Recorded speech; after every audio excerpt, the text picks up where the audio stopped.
And also a lot of wind energy here, eh? A lot of wind energy. Vliegtuig! Mooi zeg.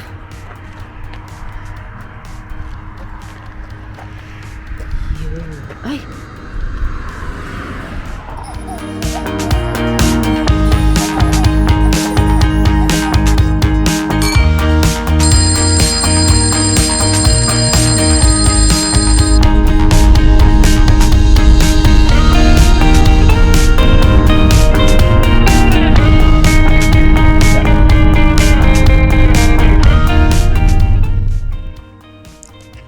Hello mga Kadollies! Since we will visit Delphi in Greece, let me share with you a little ancient Greek history tungkol dito. Ayon sa paniniwala na nakumpirma din naman ng ilang scientists, ang Delphi ang sentro ng mundo. Ayon sa Greek mythology, ang god of sky and thunder na si Zeus ay nagpakawala ng dalawang malaking agila na lumipad mula sa opposite ends of the earth, tapos when they crashed landing on you ang peg, boom! Dito sila sa Delphi nagtagpo. And it was marked by omphalos o yung conical stone shaped like a beehive. Ito daw ang pusod o navel ng mundo. Bago pa maging well-known ang lugar na ito dahil kay Apollo, meron ng ibang Diyos ang sinamba dito kagaya ni Gaia. Sino siya? She is life. She is the very soul of the earth. Siya yung goddess na tinatawag na mother, nurturer, and giver of life at siya rin ang kukuha ng buhay. Actually, I also read that Apollo is kinda like apo sa tuhod ni Gaia. And we're going to saan nga, honey? Archaeological site whatsoever. Ayan. So, perks of being with Amo. Since Amo is a traveler, diyan na ako natuto sa kanya na itapon ang payong. Yes. Walang wenta payong. Kahit saan kami magpunta, lagi naglalakad at love na love niya ang init. Ayan. Kaya hindi ako nagpapaputi. Kasi yung pagpaputi mo ng isang taon, in 3 minutes, wala na. Babalik na. So, wala na ako pakialam ko ako ay maitim. Actually, gusto nga niya eh. O yan. At isa pang perks na natutunan ko kay Amo kapag magta-travel, yan, always wear sneakers. Bakit? Eh kasi nga lakad ka ng lakad. O diba? Wear anything comfortable. Tsaka hindi ka po pwede nang maglalakad ka nakamagandang shoes ka pa, Mariosep. Mananakit ang iyong mga binte at ang iyong mga paa. Ayan. Tapos ano pa ang natutunan ko kay Amo? Hindi pala natutunan. Ini-adjust ko kay Amo. Kapag ikaw ay gagala with Amo, ayan, make sure na naglagay ka na sandamakmak na deodorant. Kasi ang hilig-hilig niyang maglalakad sa initan. O hello naman, kamusta naman? Kamusta ang ating amoy? At before the 6th century before Christ era, ang unang task ng bagong silang na si Apollo was to set up his oracular shrine. Sa kanyang paghahanap, una siyang napadpad sa Telphusa, pero di siya carry ng nymph o yung diwata. Ayaw ng diwata na mag-share ng spring, kaya naman tinaboy niya si Apollo papuntang Mount Parnassus. At dito nga, nakita ni Apollo ang lugar para sa kanyang future Delphic oracle. Ang kaso, meron pala nagbabantay ditong malaki at matapang na dragon named Python. Siyempre, nadedo siya kay Apollo. Hindi carry ng tapang niya ang God of Light and Sun, God of Medicine and Sciences, God of Music and Arts, at God of Inner Spirit and Consciousness. O diba? Napaka-perfect ni Apollo. Kinanya na lahat ng perfect sa buhay. Mapapasana all ka na lang talaga. After niyang madedo ang Python, pinarusahan niya ang diwata kasi nga naman hindi man lang siya binigyan ng warning about the Python. So ayun, naging subordinate tuloy niya yung diwata, pinarusahan niya. At dahil sa kagustuhan ni Apollo na makakita ng suitable priest sa kanyang shrine, he turned himself into a massive dolphin. Tapos nakiangkas siya sa deck of a Cretan ship. Tinulak ni supernatural wind si Cretan ship sa Corinthian Gulf. And when they reached Delphi, doon na ni-reveal ni Apollo ang tunay niyang pagkatao. Na siya pala ay isang god. Inutusan niya mga tao doon na umanib sa kanyang kulto at nag-promise na kung gagawin nilang tama ang sacrifices, he will always call them or send them an app. O, diba? So basically, he's saying na, if you build it, I will come. So kung itatayo nyo ang aking oracular shrine, I will come to you. Most of the priests, syempre, ay mga lalaki. Pero ang channel para makausap si Apollo ay isang babae. Syempre naman, women knows best, ika nga. Ito ang tinatawag na Pythia. Ang unang Pythia ay isang ordinary woman na pinili during the festival of the Stepteria from the village of Delphi. The Pythia served for life and remained chaste throughout her service. Siyempre, ikaw ba naman ang maging pinakamagaling na manghuhula sa buong mundo at nakakausap si God? So, di ba hahabulin ka talaga?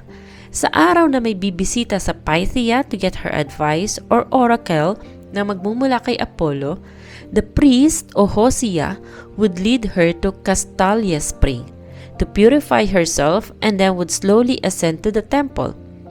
Sa bukana ng temple, the Hosea will offer her holy water from the spring. So basically, doon siya naligo sa Kadollies spring at doon din kukunin ang holy water na ipapainom sa kanya. O diba? Tipid na tipid. Tapos, maupo siya sa aditon o adaiton. Ito yung tinatawag na innermost shrine, yung forbidden place kumbaga. Only Pythia can enter at mauupo siya sa isang tripod na nandoon. Lalangapin niya ngayon yung sweet and aromatic gases o yung tinatawag na neuma. Tapos mahihilo siya. Kinda like magpapahay muna siya. Parang, alam niyo, magwiwid muna ang lola niyo. Tapos mawawala siya sa sarili niya and then start na siya magbigay ng prophecy. Siyempre, hindi ito laging by words. Kadalasan, she's chanting, singing, at kung minsan nga kung anong trip niyang words ang ilabas sa bibig niya. Tapos, i-interpret ito ng mga prophetay o priest interpreters sa mga bisita in a poetry type. O diba, ininterpret na nga, patula pa. So kung sino man yung kumuha ng oracle o yung nagsik ng oracle, di mapapaisip talaga kung anong ibig sabihin nun, diba? Ito yung tinatawag na oracle. Kaya naman ang lugar na ito ay tinatawag ding Oracle of Delphi. Kapag namatay ang Pythia, pinipili ang susunod dito hanggang sa ang highest requirement ay good moral character at kung siya ay may pamilya, kailangan niyang talikuran ang kanyang familial duties in order to fulfill her role as Pythia.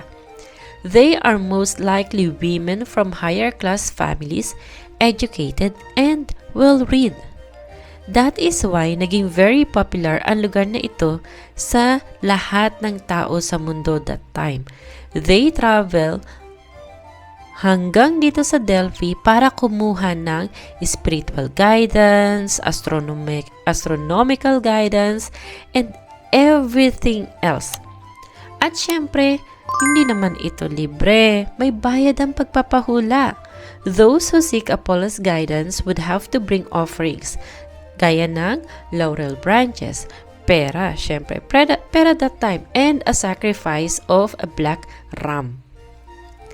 Siyempre, sa mga modern geologists, nang pinag-aralan nila ang lugar na ito, they found out na yung substances na nanggagaling sa crack ng mga bato ay potent combination of ethane, methane, ethylene, at benzene.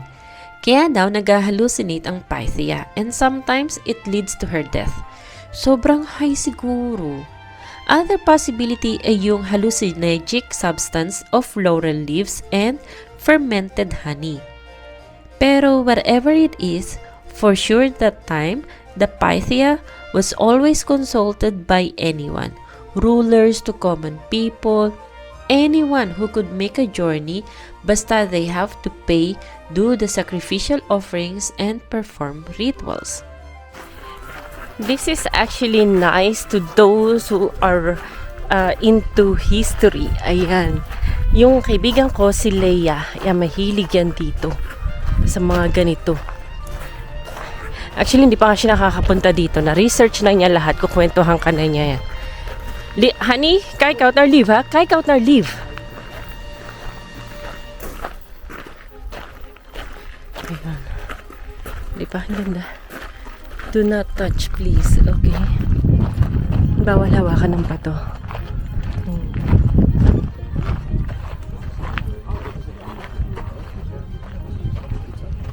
Well, we take this one and then we do the yeah. Welcome? We go this? Yeah. Okay. Okay, ito naman.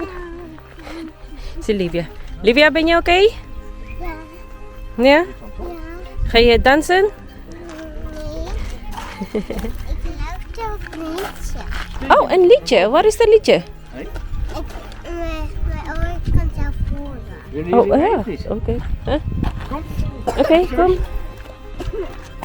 Dito na rin lang eh.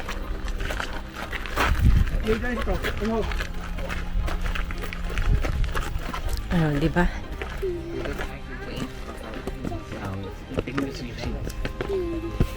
Hindi naman talaga mahirap mag-travel kasama ang isang European. Yan. Lagi niyong tatandaan, kapag si amo, mag-deodorant muna, magbaon ng sandamakmak na tubig, mag-sneakers. At be prepared. Be very prepared. Mariosep, sana may tricycle. Hey. Oh, diba? Oh, oh. So, yes, you. Yes, you. Nalakad siya. Tamad to tamad. Dar. Amar.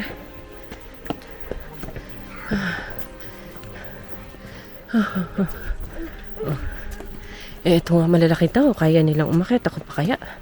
Diba? Hingalin lang naman ako. Amar. Oops. Kagas. Amar.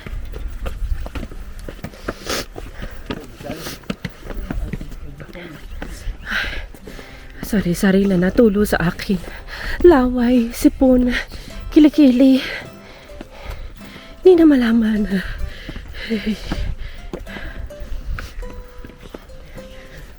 Welke is dit zitten? Ja, ja mag. Ja mag. Lukit ka dyan. Lukaret na nga ako. Oh, diba? Yay! Eindelijk. Goed gedaan.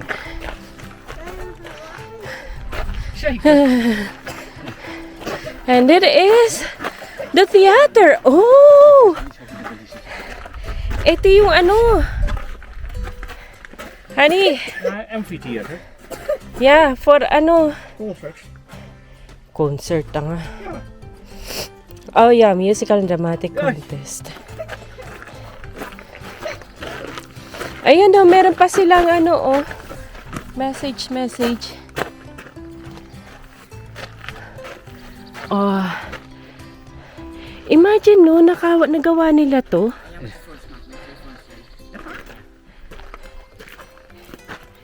Imagine. Oh, sorry. Ja, even wachten. Ayan. Ang ganda.